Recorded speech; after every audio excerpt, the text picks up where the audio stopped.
ఈరోజు మధ్యాహ్నం 12 గంటలకి మంచి విషయం వస్తుందని మన జోషి ఫోన్లో చెప్పాడండి. ఏంటయ్యా నన్ను చూడడానికి 9 తరగని వస్తుందా? మా నాన్నగారికి అలాంటి ఒక ఆలోచన ఉన్నట్టుంది. మనసు నిండా విషం నింపుకుని ఎలా వస్తున్నాడో చూడండి. నమస్తే అండి. రండి రండి రండి రండి రండి. ఎవరు వచ్చారో కూడా చూడకుండా నేను పేపర్ చదువుతున్నాను చూడు. రేయ్ కుర్చీ పట్రా. మీరు ఇందులో కూర్చోండి అయ్యా. అయ్యగారు, రేయ్ మన కుర్చీ అంటే గంగాకి ఇష్టం రా. చూడరా. అయ్యగారింట్లో మనం తింద కూర్చున్నా కూడా దానికి ఒక మర్యాద ఉంటుంది కదండి. తెలుసులే. రాజకీయంలో ఉన్న వాళ్ళు ఎన్నో మాట్లాడతారు, అవన్నీ మీరు పట్టించుకోబాకండి. నాకు రాజకీయం ఒక్కడంటే మీరు ఇంకొకండు. అవునవును, నువ్వెప్పుడు నా మీద కన్నేసి ఉంచుతావులే. ఏయ్ చూడు, ఈ బిస్కెట్లు ఇంకెక్కడన్నా వెయ్యి వెళ్ళు. అయ్యగారు, ఏంటే ఇది? నా గురించి పై అధికారులకు కంప్లైంట్ చేసావు కదా, ఇప్పుడు నాకే ఇస్తున్నావా?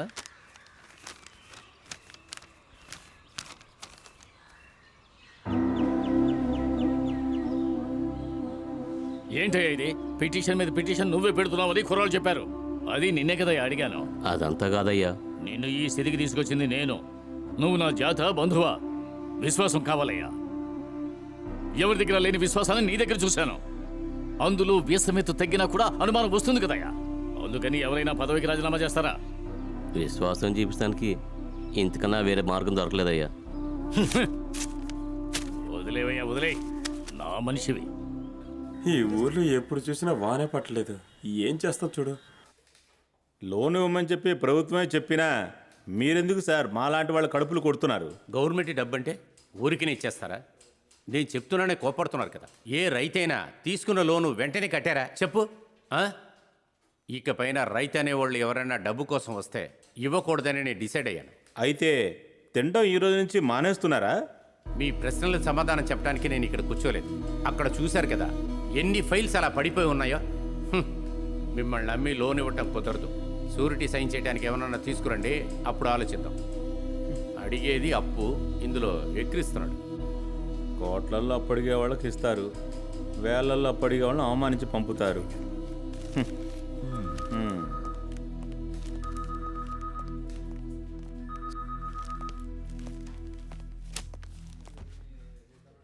ఈ అమ్మాయి ఏంటి సార్ ఇక్కడికి వచ్చి వెళ్తుంది?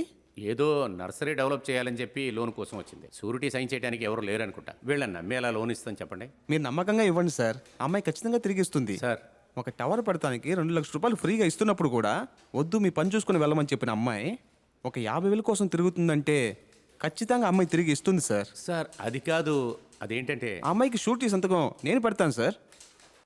పొద్దున్నే కాల్ చేసి నన్ను ఎందుకంటే వైన్ షాప్కి రమ్మన్నావు? రేయ్ ఈరోజు నా పుట్టినరోజురా. హో హ్యాపీ బర్త్డే రా. నువ్వు 100 ఏళ్ళు బ్రతకాలి. నోటి మాట కన్నా కడుపు నిండటమే ముఖ్యం. అక్కడ పాకెట్ లేదు. ఇవ్వాలని చూసి నా దగ్గర డబ్బు లేకుండా పోయింది. నేను ఒక 50 కోట్లు పెట్టుకున్నావా?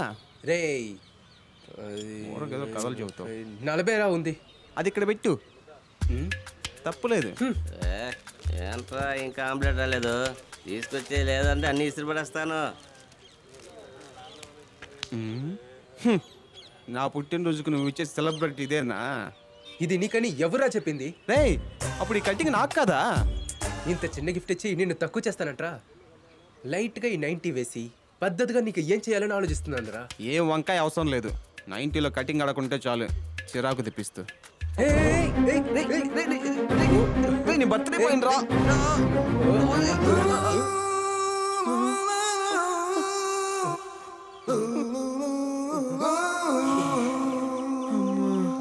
పొద్దునే ఎందుకు ఇలా చేస్తున్నారు? అయ్ కటింగ్ మావయ్య. మావయ్య రా మావయ్య. వాడిని ఎందుకు పిలుస్తున్నావు? రేయ్ ఉన్నది వాడు పోసుకెళ్ళిపోతాడేమోరా. అందుకేరా పిలుస్తుంది. నువ్వు రా మావయ్య. వీళ్ళెందుకు అనవసరంగా నన్ను పిలుస్తున్నారు? సెగను చూసిగా బయలుదేరానా? ఏరా ఇలా పొద్దున్నే పని పాట రాకుండా తాగుతూనే ఉంటారా?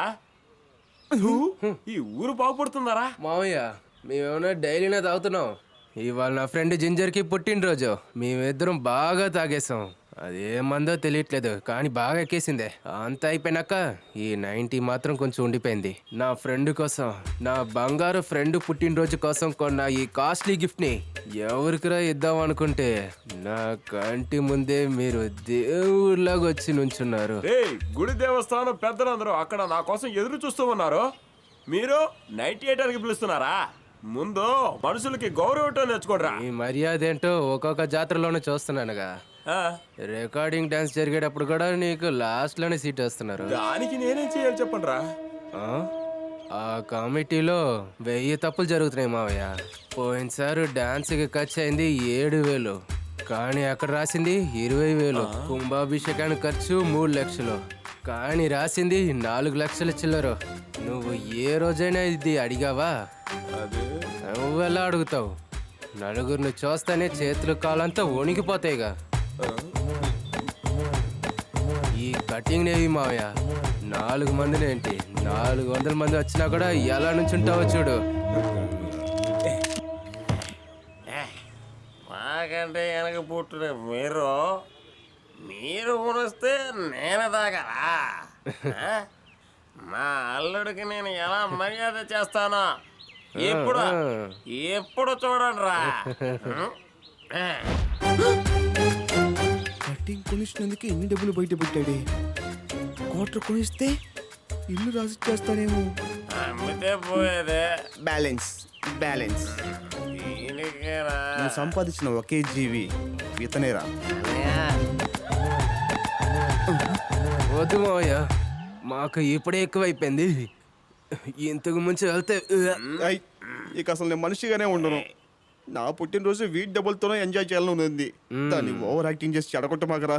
ఏమల్లుడు, నువ్వు కొనిస్తే నేను తాగలేదా? వాడు అది పోతే అది పోస్తాను. అయ్యో, చెయ్.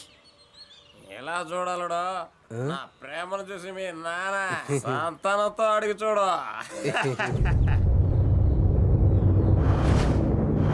అయ్యో తలబలు కొట్టేశారే. Police police. ఎందుకురా పైకి కూర్చున్నావు? చాపేస్తారా? ఎవర్రా నాతో పెట్టుకున్నదా? చాపి పాడేస్తారా? కింద నడుస్తున్నారా? కిందకు వచ్చిన చాపేస్తారా? పేరు అడిగితే పేరే చెప్పని ఒక పిల్లగాడిని తీసుకొచ్చి ఇలా చేశారేట్రా? నువ్వు వాంతి చేస్తే నేనే ఎత్తుతా అని చివరికి నా చొక్కాలో వాంతి చేసుకుని వెళ్ళిపోయాడు కదరా వేస్ట్ ఫెల్లో. అరే అరువు, నిన్ను పని అయితే పిలుస్తారు రా రా. అదే కదా వీరమ్మ ఇంట్లో వడ చట్టి తీసుకెళ్ళింది. ఏంటిది? అందంగా ఉన్నావురా. ఇదేమన్నా పద్దు సుప్రీం కోట పిలవగానే వెన్నే వచ్చేయటానికి. వెళ్ళవయ్యా. ఉండరా, మీ పని చెప్తాను. వస్తావుగా? వాడు పోలీస్ వారంటీగా భయపడ్డు, పంచాయతీ వారంటీకి భయపడతాడా ఏంటి? మన ఊర్లో మీదేని కోసం స్థలాల సేకరణ. వాన లేదు, నీళ్లు లేవు, చూసుకోవడానికి మనుషులు లేరని ఎవడికి పడితే వాడు పొలాలు అమ్ముకొని పోతే ఎవడే వ్యవసాయం చేసేది? మీతేని తీయడం అంటే ఏదో కొండ తేనె తీయడం అనుకుంటున్నారా? పచ్చటి తివాచీ పరిచిన మన ఊరి భూమిని బుల్డోజర్లతోనూ బోర్వెల్తోనూ గోతులు తీసేస్తారయ్యా. పెట్రోల్ కన్నా బొగ్గు కన్నా పెద్ద ఇంధనం అయ్యా మీదేనంటే. మన 4-5 గ్రామాల్లోనే ఆ దరిద్రం ఎక్కువగా ఉందంట. ఆ దరిద్రాన్ని తీయడానికి 6000 అడుగులు బోరేస్తారంట. భూమిలో ఉన్న మొత్తం నీటిని బయటికి తోడేస్తారు. ఆ స్థలాన్ని నింపడానికి సముద్రపు నీళ్లు లోపలికి వస్తాయి. ఆ నీళ్ళని కూడా బయటికి తీసేసి చాలా రసాయనాలు ఉన్నాయ్యా. ఆ రసాయనాల్ని వేగంగా భూమిలోకి పంపుతారు. భూమి లోపలికి వెళ్ళి అక్కడ బాగా పొగుళ్ళు ఏర్పడతాయి. దాని కింద బాగా పొగుళ్ళు ఏర్పడతాయి.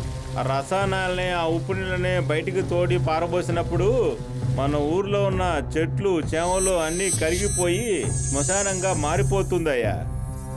భూమి లోపల డొల్ల ఏర్పడి మన ఎన్నాళ్ళుగానో కాపాడుకొస్తున్న గుడ్లు గూపురాలన్నీ నేలమట్టం అయిపోతాయి.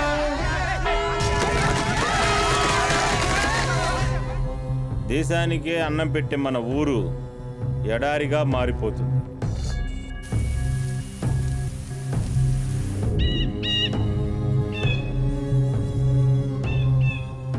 నేను అప్పు చేసే నాట్లేశాను. ఆ రోజు బ్యాంక్ మేనేజర్ చండాలంగా మాట్లాడాడు. అందుకని రియల్ ఎస్టేట్ కి ఫ్యాక్టరీ వాడికి స్థలాన్ని అమ్మేసి మన అప్పు తెచ్చుకోగలమా? అన్నాన్ని బదులుగా ఏం తింటారో ఏంటో. ఛా తలనొప్పి కొందరా పదరా టీ తాగుదాం. ఒరే రారా మావా తలనొప్పి కొందరు, వెళ్ళి టీ ఒక తాగుదాం. వడ ఒకటి. అయ్యో, నాగపట్నంలో ఒక రైతు ఆకలి చావు, రైతులందరూ కలిసి నిరాహార దీక్ష. అవును, ఈ రైతులకు వేరే పనే లేదు, ఈ పేపర్ వాళ్ళకి కూడా పనే లేదు. ఆకలి చావు బోకలి చావు అనుకో. నెలకి 20 కేజీలు బియ్యం ఇస్తున్నారు, ఎలా ఆకలి చావు వస్తున్నాయి? ఊరికి ఏదో చేసి బుసులు పట్టుకొని వచ్చేస్తారు.